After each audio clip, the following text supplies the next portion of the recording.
Yo, what's good? It's Jack. Today I'm going to be giving you guys another tutorial. I'm trying to split these up. I'm not trying to just be tutorial. I want to kind of do like all sorts of different stuff on this channel, which I have got a bunch of exciting stuff coming up. I'm going to be showing you guys how to make trap melodies from minor chords. So, it's just simple stuff, because you guys, you tell me you struggle with melodies, so we need to all level up together. So I'm going to be showing you guys how to make, simple melodies just from starting from chords. My entire thought process, everything. I'm going to be proper informative. Yeah, so anyway, let's get into this. First thing you need is a cool sound. I've just got a nice guitar on there, nothing crazy, but it sounds nice, so we have a lot of options. So I'm using the C minor scale, so this is what I'm talking about with chords and melodies. So here is a simple way to combine the two. We're going for a C minor chord, right? So you know how you start a C, which is a root note, and then you skip a note, so D sharp, skip another note, G. That's just a triad chord, I think. Yeah, triad chord, I'm pretty sure. 3 notes. Tri. So this is the chord.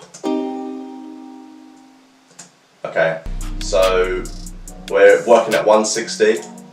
So, with melodies, especially trap melodies, you want to keep the notes fairly close together in one octave. If you're going for that simple sort of like, let's say, I don't know, the most generic beat I hear is like 808 Mafia type beats, right? Or whatever. So you want to stay in the same sort of octave. You don't really want to be going up crazy high, and you want to be using the same sort of notes. If I'm using C minor, I won't touch A sharp, and I won't really touch F. It'll pretty much just be G sharp, G, D sharp, D, and C. I'll kind of stick in that scale, in those notes. So you wanna use notes that are close together, especially to the chords.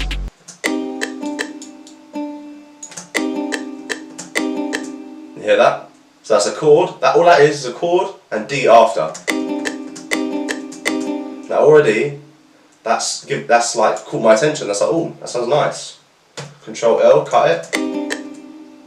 Let's just try some notes that are near it as well.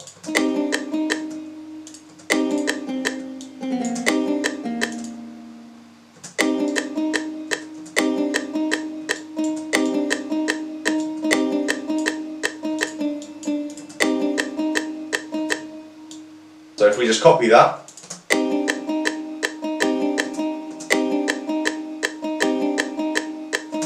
so already, now we have a simple chord. We're just using the same chord over and over again for this section, and we're just going down and up again in like a nice rhythmic, fuck knows, you know what I mean.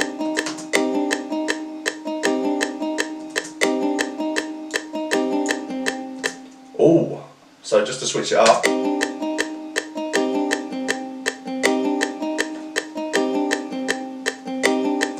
it leaves lots of room for the artist, number one, which should be your number one priority if you're making beats for artists to rap on, or that is intended, the purpose of the beat. And it leaves room for you to go crazy with the drums, because obviously, who wants a fucking boring ass drum band, It works sometimes when you have a crazy sample or something, but when this is it leaves room to be, experiment. But here we go anyway. So yeah, so now we've done this, we could just copy it over again. That's half the pattern. I typically work in bars of 8, so we need to switch it up. We don't want to just have that looping. Now that is cool, we can change the chord. We can go somewhere different with this. So let's try a different chord. Or if we want to, we don't even have to try a different chord. All we can do is copy that over and move this note up. Let's try that.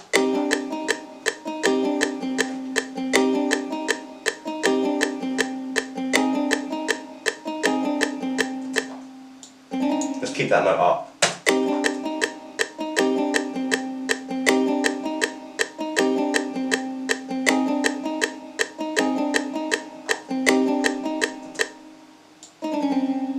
And then move that one down again. I reckon that would sound pretty cool.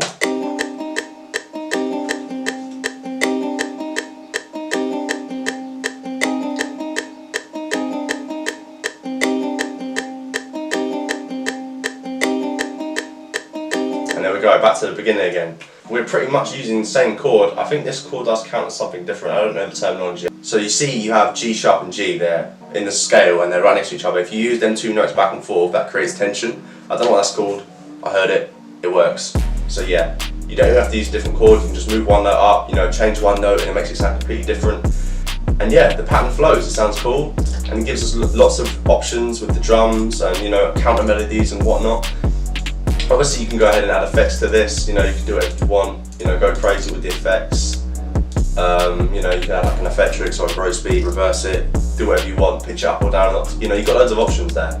So that's just how I make simple melodies from chords. So if we combine this with a counter melody and some drums, well, it's fire.